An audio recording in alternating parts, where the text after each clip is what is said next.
Hello everyone.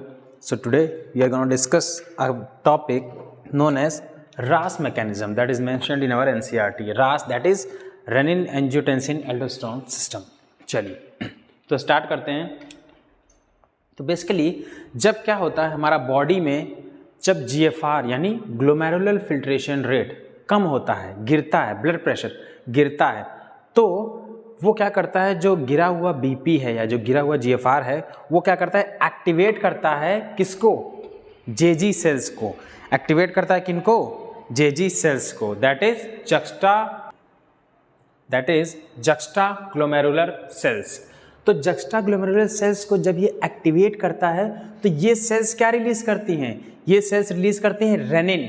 Rennin एक enzyme होता है जो कहाँ पे एक्ट करता है, जो एक्ट करता है एंजियोटेंसिन पे, और वो रेनिन एंजियोटेंसिन को कन्वर्ट कर देता है किसमें, एंजियोटेंसिन 1 में. किसमें कन्वर्ट कर देता है, एंजियोटेंसिन 1 में, और फर्दर एंजियोटेंसिन 2 में.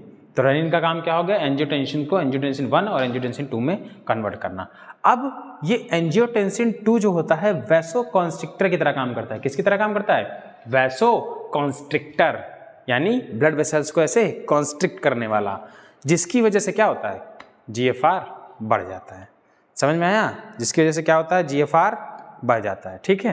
अच्छा, अब ये एंजियोटेंसिन 2 वैसोकॉन्स्ट्रिक्टर की तरह तो काम करता ही करता है, साथ ही साथ ये एक्टिवेट करता है एड्रिनल कॉर्टेक्स को. किसको एक्टिवेट करता है, एड्रिनल कॉर्टेक्स. तो जो एड्रिनल कॉर्टेक्स होता है वो क्या रिलीज कर देता है, एल्डोस्टेरॉन. अब ये एल्डोस्टेरॉन हार्मोन क्या करता है, ये कराता है बेसिकली जो हमारा सोडियम है और जो H2O है, इसका रीअब्जॉर्प्शन कराता है ब्लड में. किससे, जो distal part of the tubule है. अब रीअब्जॉर्प्शन करेगा तो भी क्या होगा, एट द एंड GFR हमारा बढ़ जाएगा. ठीक है. तो ये दो तरीके से ये बेसिकली रास मैकेनिज्म है, इसको हम बोलते हैं RAAS रास मैकेनिज्म. ये NCERT में मेंशन है. इस वजह से क्या होता है, हमारा अगर BP लो होता है तो उस BP को फिर से बॉडी नॉर्मल करती है. ठीक है बच्चों.